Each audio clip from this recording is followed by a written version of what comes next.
नमस्कार, खबरों की खबर में आपका स्वागत है। कांग्रेस की परेशानी अभी खत्म नहीं हुई है और कांग्रेस में जो कलह मचा हुआ है उसमें डैमेज कंट्रोल करने की कोशिश सोनिया गांधी ने की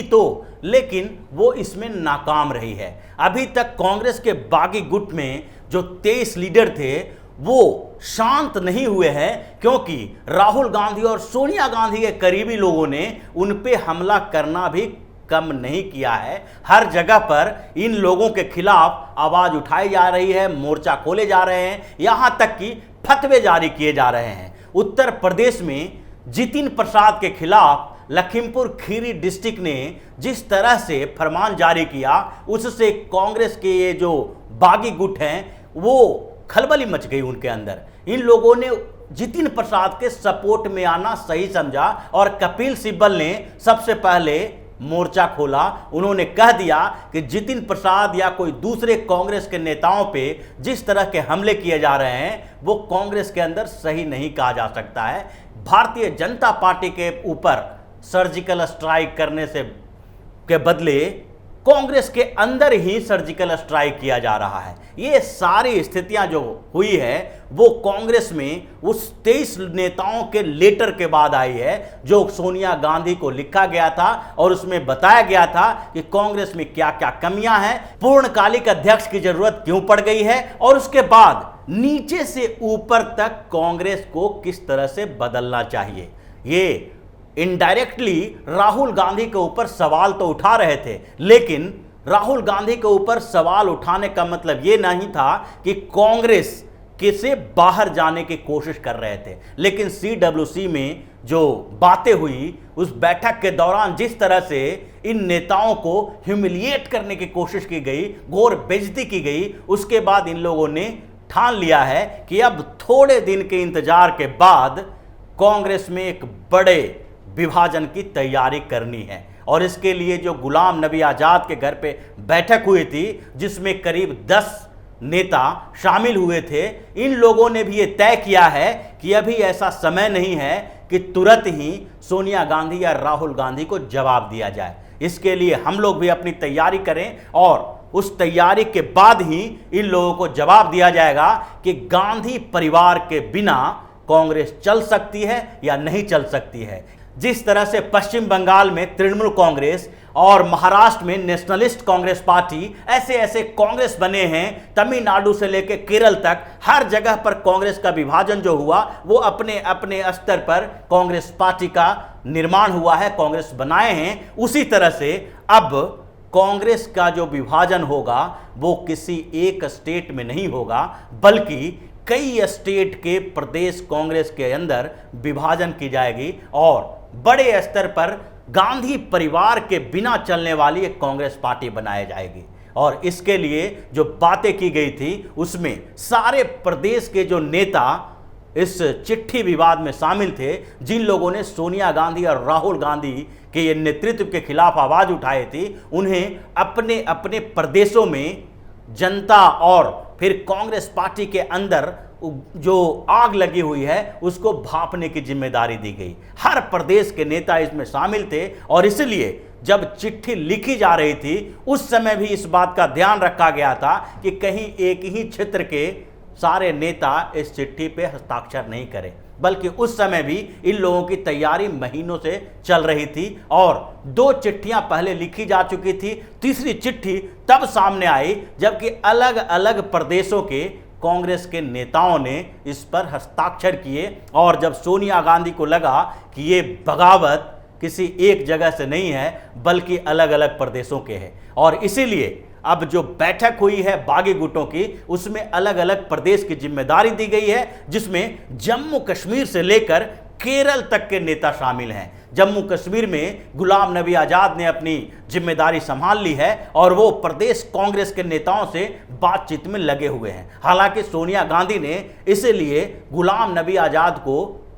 पर्सनल फोन करके बात की उनसे, और जो उनके घर पे बैठक हुई थी उसके बाद उन्होंने पूरी स्थिति को संभालने की कोशिश की। सोनिया गांधी को ये लगने लगा है कि जो बैठक हुई है कांग्रेस के लिए, यानी कि राहुल गांधी और सोनिया गांधी के लिए खतरनाक हो सकता है। और इसलिए ये जो गुलाम नबी आज़ाद ने शुरू किया जो अभियान, उनके साथ जो सारे नेता जुड़े हुए हैं, अलग अलग प्रदेशों में ये जिम्मेदारी संभाल रहे हैं। और गुलाम नबी आज़ाद जम्मू कश्मीर में प्रदेश के नेताओं से बात कर रहे हैं और कांग्रेस में एक बड़े विभाजन के लिए उन्हें तैयार होने के लिए मना रहे हैं। उसके साथ साथ जब जम्मू कश्मीर के बाद पंजाब अगर चलते हैं तो पंजाब में दो नेताओं की इसकी जिम्मेदारी दी गई है। उसमें एक मनीष तिवारी हैं और दूसरी नेता हैं राजेंद्र कौर भट्टल। राजेंद्र कौर भट्टल पहले पंजाब की मुख्यमंत्री रह चुकी हैं, पहली वो महिला नेता थी जो पंजाब की मुख्यमंत्री बनी थी। और इन दोनों को पंजाब के जो बागी गुट के नेता हैं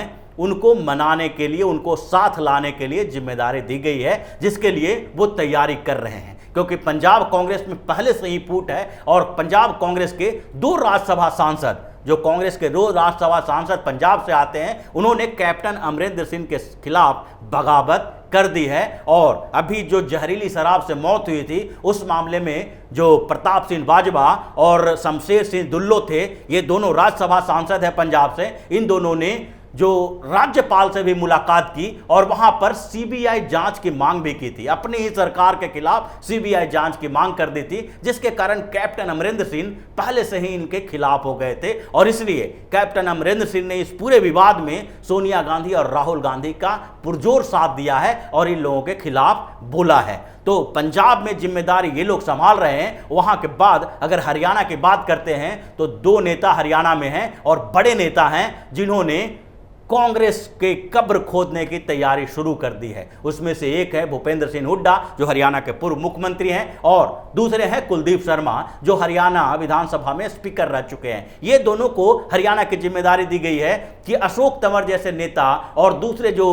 कांग्रेस से अलग हो चुके और उसके बाद जो राहुल गांधी से नाराज चल रहे थे नेता, उन लोगों के साथ संपर्क करें और उसके साथ साथ ये स्पष्ट करें कि हरियाणा कांग्रेस किसके साथ खड़ी होगी, हरियाणा कांग्रेस के कितने लोग, कितने नेता हमारे साथ हैं, कितने दूसरे के साथ हैं, यानी राहुल गांधी और सोनिया गांधी के साथ हैं। उसके बाद दिल्ली की अगर बात करते हैं तो दिल्ली में भी यही स्थिति है। दिल्ली के तीन बड़े नेता जो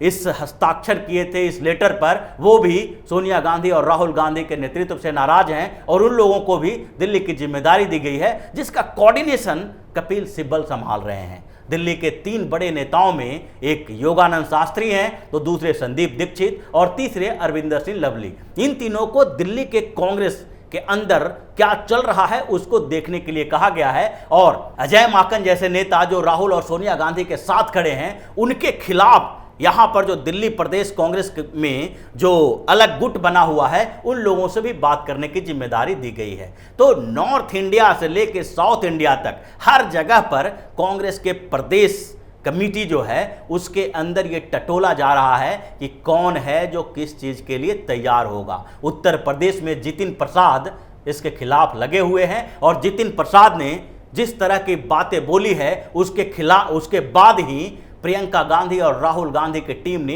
उनके खिलाफ हमला किया है और एक फतवा जारी कर दिया है कि इनको इन लोगों से माफी मांगनी चाहिए, क्योंकि इन्होंने गांधी नेहरू परिवार के खिलाफ मोर्चा खोला है। और अगर कोई राहुल गांधी और सोनिया गांधी के नेतृत्व के खिलाफ बोलता है तो वो कांग्रेस विरोधी हो जाता है। जितिन प्रसाद के बात जो कर रहे हैं वो उत्तर प्रदेश में ऐसे भी प्रियंका गांधी के नेतृत्व से नाराज चल रहे थे और कई महीनों से एक खबर आ रही थी कि जितिन प्रसाद कांग्रेस में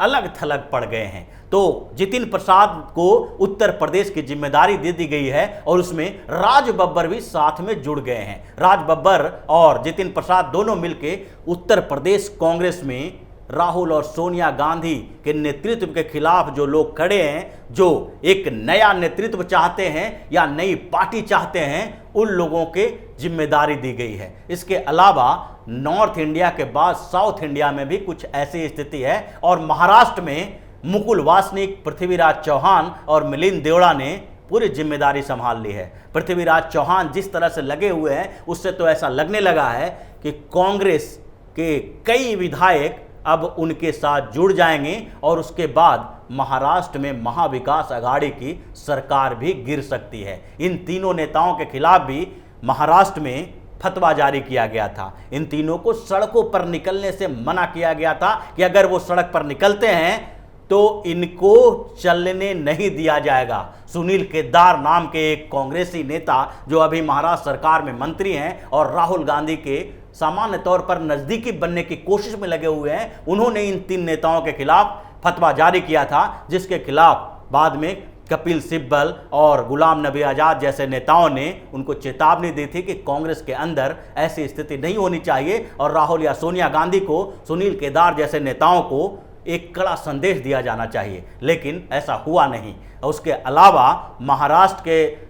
को छोड़ दें तो दक्षिण भारत में भी कर्नाटक, तमिलनाडु और केरल में कांग्रेस 2 धड़ों में बंट गई है। कर्नाटक में वीरप्पा मोइली जो पूर्व मुख्यमंत्री हैं, कांग्रेस के बड़े नेता माने जाते हैं, उन्होंने भी जिम्मेदारी संभाली है और वो भी देख रहे हैं कि कांग्रेस का एक धड़ा जो पहले से ही नाराज चल रहा है, पहले भी कर्नाटक में कांग्रेस की स्थिति खराब हुई थी और इसलिए कांग्रेस और जेडीएस की सरकार है वो गिरी थी। कांग्रेस के 14 विधायकों ने इस्तीफा दिया था और अब वीरप्पा मोइली भी साथ आ गए हैं, जिसमें बागी गुट का नेतृत्व कर रहे हैं। और कर्नाटक में जो सिद्धारमैया लगातार बार बार राहुल गांधी और सोनिया गांधी के साथ खड़े होने का ढोंग रच रहे हैं और इन लोगों के खिलाफ आवाज उठा रहे थे, उनके खिलाफ अब एक मोर्चा बनाने की तैयारी हो रही है। केरल में भी कुछ ऐसी स्थिति है जिसमें पीजे कुरियन और शशि थरूर, इन दोनों को केरल की जिम्मेदारी सौंपी गई है, क्योंकि राहुल गांधी अभी केरल में ज्यादा सक्रिय हैं। तो ऐसी स्थिति में इन 2 बड़े नेता वहां पर टटोल रहे हैं कि कांग्रेस की स्थिति क्या है। अभी कांग्रेस ने वहां पर नो कॉन्फिडेंस मोशन लाया था, अविश्वास प्रस्ताव लाया था सीपीएम की सरकार के खिलाफ, लेकिन इस स्थिति में भी कांग्रेस के बड़े नेता चुप्पी साधे हुए थे। और जो वामपंथी पार्टियों के साथ केंद्र में और राज्य में अलग अलग स्थिति है, उसके लिए भी केंद्रीय नेतृत्व को जिम्मेदार ठहराया जा रहा है। तो जम्मू कश्मीर से केरल तक हर प्रदेश में कांग्रेस 2 धड़ों में बंट गई है और ये जो 23 नेताओं ने चिट्ठी लिखी थी वो अब अपने अपने प्रदेशों में इस तरह से सक्रिय हो गए हैं। इस सक्रियता के साथ ही वो अब इंतजार कर रहे हैं कि कब उनका कोरम पूरा हो और कांग्रेस एक बड़े विभाजन का शिकार हो, राहुल गांधी और सोनिया गांधी को एक करारा जवाब दिया जाए, जिसके बाद अगले 20 सालों तक कांग्रेस को पनपने का मौका नहीं मिलेगा। तो इसी तरह की खबरों के साथ फिर से हाजिर होंगे, तब तक के लिए बने रहिए हमारे साथ और देते रहिए हमें सहयोग, ताकि इसी तरह की खबर हम आपके लिए लाते रहें। धन्यवाद।